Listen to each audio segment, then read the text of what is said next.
ناظرین و سامعین، حضور نبی کریم صلی اللہ تعالی علیہ وسلم کو اللہ رب العالمین نے معراج کی شب معراج عطا فرمائی۔ ایک ہوتا ہے اسراء، ایک ہوتا ہے معراج اور ایک ہوتا ہے اعراج۔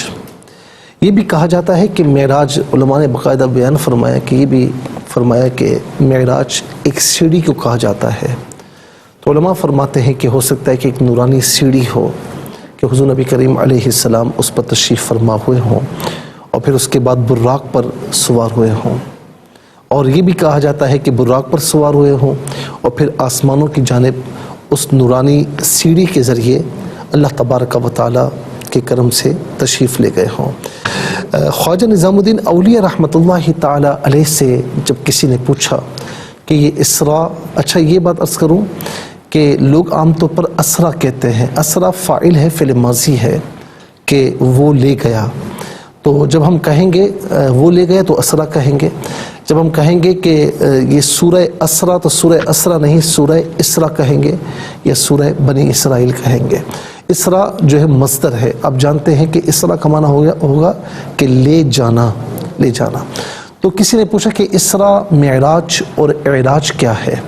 تو انہوں نے بیان فرمایا، خواجہ نظام الدین اولیاء محبوب الہی رحمۃ اللہ تعالی علیہ نے، کہ مسجد حرام سے مسجد اقصی تک جانا یہ اسراء ہے، پھر مسجد اقصی سے آسمانوں تک جانا یہ معراج ہے، پھر آسمانوں سے مقام قاب قوسین او ادنیٰ تک جانا تو فرمایا کہ یہ اعراج ہے۔ اور لیکن عام طور پر ناظرین حضور نبی کریم علیہ السلام کے اس سفر کو مطلقاً معراج کہا گیا ہے۔ اچھا یہ بات عرض کروں کہ یہ معراج کب، یہ واقعہ کب واقع ہوا، کب ظہور پذیر ہوا؟ کچھ علماء یہ فرماتے ہیں کہ ہجرت سے 1 سال پہلے، اور کچھ یہ بیان فرماتے ہیں کہ ہجرت سے 1 سال اور کچھ پہلے، کچھ یہ بیان فرماتے ہیں کہ ہجرت سے جو ہے وہ 1.5 سال پہلے، اور کچھ یہ بیان فرماتے ہیں کہ ہجرت سے 5 سال پہلے یہ واقعہ ظہور پذیر ہوا۔ اور مشہور یہ ہے کہ نبوت کے 12ویں سال یہ واقعہ پیش آیا، یعنی یوں سمجھ لیں کہ 12 سن نبوی میں، اور 10 سن نبوی تک حضور نبی کریم علیہ السلام پر مشقتوں کے پہاڑ توڑے گئے، آپ کو اذیتیں دی گئیں، اور ناظرین یہ اذیتیں اس وقت انتہا پر پہنچیں کہ جب آپ کا ساتھ دینے والے حضرت ابو طالب اس دنیا میں نہ رہے، اور آپ کی زوجہ محترمہ سیدہ خدیجہ رضی اللہ تعالی عنہا اس دنیا میں نہ رہیں، اور یہ جو سال تھا 10 سن نبوی کا، یہ حضور نبی کریم علیہ السلام پر بڑی مشقتوں والا سال تھا۔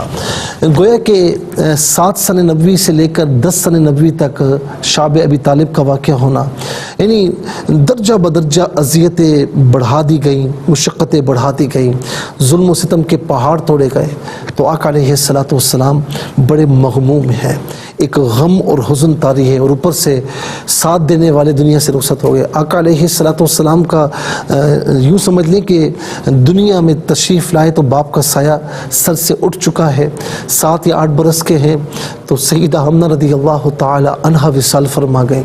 تو ناظرین بظاہر تو کوئی نہیں، پھر دادا کی کفالت میں حضرت عبد المطلب رضی اللہ تعالیٰ عنہ، وہ بھی دار فانی سے کوچ فرما گئے، پھر حضرت ابو طالب کی کفالت میں آئے، پھر وہ بھی دنیا سے چلے گئے، اور اب کوئی نہ رہا۔ سیدہ خدیجہ رضی اللہ تعالی عنہا جو اپنے مال کے ذریعے جو ہے وہ آپ کے ساتھ تعاون فرمایا کرتی اور آپ کی دلجوئی فرمایا کرتی، وہ بھی وصال فرما گئیں۔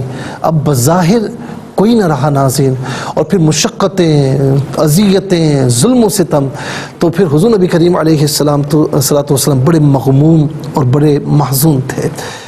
اور ظاہر ہے کہ محب اللہ رب العالمین کب چاہے گا کہ میرا محبوب اس رنج و غم میں رہے؟ تو ناظرین پھر آپ یہ دیکھیں کہ 10 سن نبوی گزرتی ہے تو یوں سمجھ لیں کہ 12 سن نبوی میں یہ واقعہ پیش آیا۔ گویا کہ اللہ رب العالمین نے اپنے محبوب علیہ السلام کو تسلی دی کہ دنیا میں، ناظرین یہ بات روک کر میں عرض کروں گا، دنیا میں یاد رکھیں کہ جب ہم کسی سے محبت کرتے ہیں اسے مغموم نہیں دیکھ سکتے، جس سے محبت کرتے ہیں ہم کہتے ہیں نا کہ یار آپ کی آنکھوں میں آنسو نہیں دیکھ سکتا، اس کی دل جوئی کے لیے کچھ بھی کرتے ہیں، اس کو راضی کرنے کے لیے کچھ بھی کرتے ہیں. یہ بات تو انسانوں کی ہے نا. یہاں پر رب دو جہاں کے محبوب ہیں علیہ السلام عز و جل، اور وہ مغموم ہے. اب اللہ تبارک و تعالیٰ گویا کہ آپ کو تسلی اور تشفی دینا چاہتا ہے، تو گویا کہ آپ کو معراج کی شب اپنے پاس بلایا، اور گویا کہ اس بات کا اظہار فرمایا کہ محبوب ان کی اذیتوں سے، ان کی تکلیفوں سے، ان کی مشقتیں دینے سے، ان کے آزار دینے سے آپ مغموم اور محزون نہ ہوں. آپ بس یہ دیکھیں کہ ہمارے نزدیک آپ کا کیا مقام اور کیا مرتبہ ہے.